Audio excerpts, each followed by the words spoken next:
Olá pessoal que acompanha o canal, então hoje nós estamos chegando com mais um vídeo no canal e hoje nós vamos estar falando sobre alguns instrumentos básicos de voo. Então eu desenhei aqui para vocês, vamos estar explicando aqui cada um desses instrumentos aqui básicos de voo que auxilia o piloto aqui no voo. Então primeiramente eu vou estar falando aqui para vocês aqui do nosso sistema de pitot estático. Então, que são os três instrumentos, que são o velocímetro, que dá a velocidade da nossa aeronave. Nós temos aqui o altímetro, que dá a nossa altitude da aeronave. E temos aqui o nosso Clyde, que dá a razão de subida ou descida da aeronave. Então, começando aqui pelo nosso velocímetro, temos aqui o nosso velocímetro, ele dá a velocidade da aeronave em nós. E ele é ligado na tomada de pressão. Nós temos aqui a tomada de pressão, que fica localizada lá na fuselagem da aeronave. Então você pode ir lá na fuselagem da aeronave, ali perto da cauda, lá tem um buraquinho pequenininho lá, que lá está escrito lá, tomada de pressão. E o que é essa pressão estática? Então essa pressão estática é a pressão atmosférica, é uma pressão sobre determinado corpo. Tanto faz ele estar parado ou em movimento, essa pressão estática está lá agindo sobre esse corpo.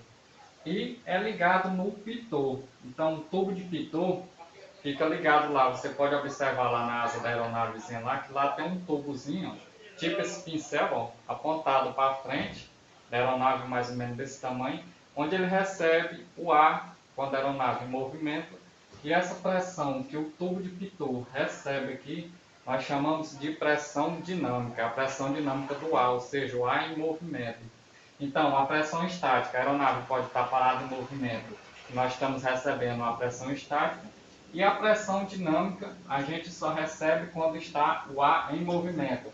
É uma pressão que vem, exemplo, se você estiver viajando no carro aí a mais ou menos 100 km por hora, se você colocar a mão para fora do carro, você vai sentir aquela pressão na sua mão. Então, isso nós chamamos de pressão dinâmica. Então, o velocímetro, princípio básico de funcionamento dele, ele usa a pressão dinâmica do ar, através do tubo de pitot, e a pressão estática do ar, através da tomada de pressão. Juntando essas duas pressões, temos a pressão normal. Então, lá dentro do altímetro, lá nós temos a cápsula aneroide. É uma cápsula aneroide que ela é sensível à variação de pressão. Então ela é bem sensívelzinha à variação de pressão. Então eu tenho aqui, vamos supor aqui que isso daqui é a cápsula aneroide.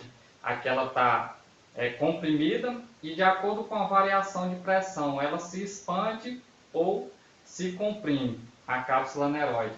Então no velocímetro, dentro dessa cápsula aneroide, no interior dela aqui, dentro, vamos supor aqui que dentro dela é oco, ela vai receber a pressão dinâmica do ar. Então, a pressão estática e pressão dinâmica com a aeronave parada, temos similares, e no caso, a pressão estática está maior. Então, ela vai receber no velocímetro, a pressão estática está fora da cápsula aneroide, faz com que ela fique comprimida, e de acordo com que a aeronave vai ganhando velocidade, ela vai receber a pressão dinâmica dentro da cápsula. Isso faz com que a cápsula se expande. Então, de acordo com que a velocidade vai e a pressão vai dentro da cápsula aneroide, ela vai se expandindo. Com isso, ela gira aqui o nosso ponteirozinho e ele vai dar a velocidade aqui em nós. Então, o velocímetro aqui, ele tem três faixas de funcionamento.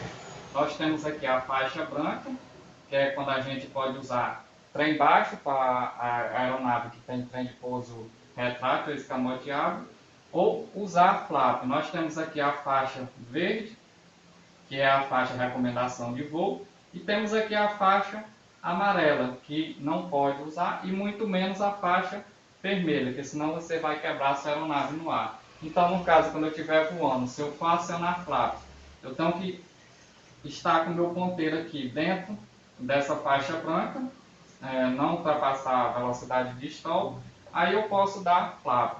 O professor ele sempre dizia assim, então, branco ou verde pode, amarelo não pode e vermelho explode. Então, chegar vermelho, quebrou a aeronave. Então, o princípio de funcionamento do nosso velocímetro é mais ou menos isso. E nós temos aqui o nosso outro sistema aqui que funciona com a tomada estática, é o nosso altímetro, que dá a nossa altitude da aeronave em pés. Então, o altímetro ele recebe auxílio da nossa tomada estática do avião. Então, o altímetro, a nossa cápsula, ele também tem a cápsula aneroide, que é sensível à variação de pressão. Então, dentro dessa cápsula aneroide aqui do altímetro, vai haver vácuo. Ou seja, dentro dela vai haver vácuo, mantendo ela comprimida. Então, indicação zero. E de acordo com que a pressão vai diminuindo, no caso, quanto mais a gente sobe, a pressão diminui.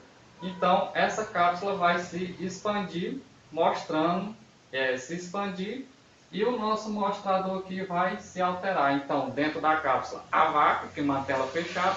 De acordo com que a pressão vai diminuindo, ela vai se expandindo. Você vai descendo, a pressão vai aumentando, ela vai se comprimindo. Então, aqui pode observar aqui que ela temos os 3 ponteiros do relógio, aqui o nosso altímetro. Esse ponteiro pequeno aqui indica os pés. Aqui no caso aqui nós estamos aqui a 1000 pés. E esse outro ponteiro aqui, centenas de pés. E esse ponteiro aqui, no caso, aqui vai até 9000 pés. Passou de 9000 pés, esse ponteiro mais fininho aqui, ele vai para o 1. Então aqui já vai estar indicando 10.000 pés.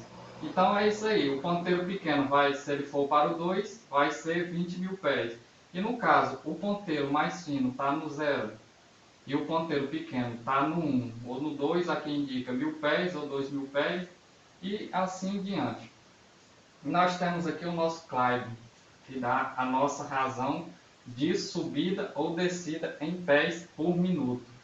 Então, no caso aqui, nós temos aqui, ele também usa a cápsula aneroide, que é sensível à variação de pressão, e aqui ele me indica quando a aeronave está subindo ou descendo.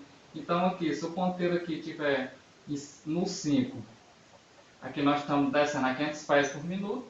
Se ele estiver no 10, a 10.000 pés ou a 1000 pés por minuto. E assim, ele indica a nossa variação de subida ou descida e recebe informação da nossa tomada de pressão. Então, esses são os 3 instrumentos usados: pressão, estática e dinâmica. E agora nós vamos aqui para mais 3 instrumentos, que é o giro direcional, que é o horizonte artificial, o giro direcional e o indicador de curva. Então, esses 3 instrumentos aqui, eles não usam mais essa pressão. Eles vão usar o que? Eles são os instrumentos giroscópio. Então, ela é ligada a uma bomba de pressão de vácuo que produz uma camada de ar que joga rodando as paletas para fazer com que esse sistema aqui funcione. Então, aqui nós temos aqui o horizonte artificial, como já disse aqui, é a relação da aeronave entre o horizonte. Aqui ele me indica a coordenação da curva, o grau da curva. Então, a curva da aeronave só pode ir até 60 graus, ou seja, a nossa aeronave só pode fazer curva de até 60 graus. Nós temos aqui 30 graus, 60 graus de curva. Ou seja, se minha aeronavezinha vai dizer que nós estamos indo com nossa proa aqui para frente, se eu inclinar minha aeronave para a esquerda, o giro direcional irá girar para cá, irá girar para a direita, e essa setinha ficará em cima aqui do 30 ou do 60. E nós temos aqui o nosso giro direcional. Aqui nós temos esse giro direcional, ele é de auxílio à bússola, que é para a gente ter certeza, não se confundir na hora do voo. No caso, a bússola aqui é o instrumento primário, que dá a nossa proa em relação ao norte magnético. E de acordo com a proa da nossa bússola, nós regulamos o nosso giro direcional através de um botãozinho que ele tem aqui. Então, de acordo com a nossa bússola, nós regulamos aqui o nosso giro direcional, que de acordo com o voo, o magnetismo da Terra varia. Ou seja, então a gente usa o giro direcional para nosso auxílio, a nosso favor. E nós temos aqui o nosso indicador de curva. Nós temos aqui uma aeronavezinha aqui, ó. Nós temos aqui R de right e L de left. Ou seja, se eu inclinar para a direita, a asinha desse avião vai estar aqui. E se eu inclinar para a esquerda, a asinha do avião vai estar aqui. Então ele me indica para qual lado a curva eu estou indo. E esse daqui, nós temos aqui essa bolinha preta aqui. Esse daqui é para coordenação da curva, ou seja, quando a gente usar os pedais da aeronave. Aqui é para a deriva, no caso quando eu uso o leme da aeronave. Então no caso, se eu calcei pé direito, a minha aeronave virar a minha proa para a direita, essa bolinha ela vai vir para o lado esquerdo. Ou seja, então quando a bolinha estiver para o lado esquerdo, eu sei que minha aeronave está virando para a direita, está com proa para a direita. O que é que eu devo fazer? Calçar pé esquerdo, para que a nossa aeronavezinha tenha uma curva, para que a nossa aeronave se alinhe. Então ele é em conjunto. Então quando a gente usa pedal, para a gente saber como é que está a proa da nossa aeronave, e a inclinação das asas para a gente ter uma curva coordenada. Ou seja, se eu aplicar muito pedal e pouca inclinação, nossa aeronave vai derrapar. E se eu der muita inclinação e pouco pedal, a nossa aeronave vai guiçar. Então, pessoal, esses daqui são os instrumentos básicos de voo. Espero que vocês tenham entendido. E se inscreva no canal, marque aí gostei. E é isso aí, até o próximo vídeo.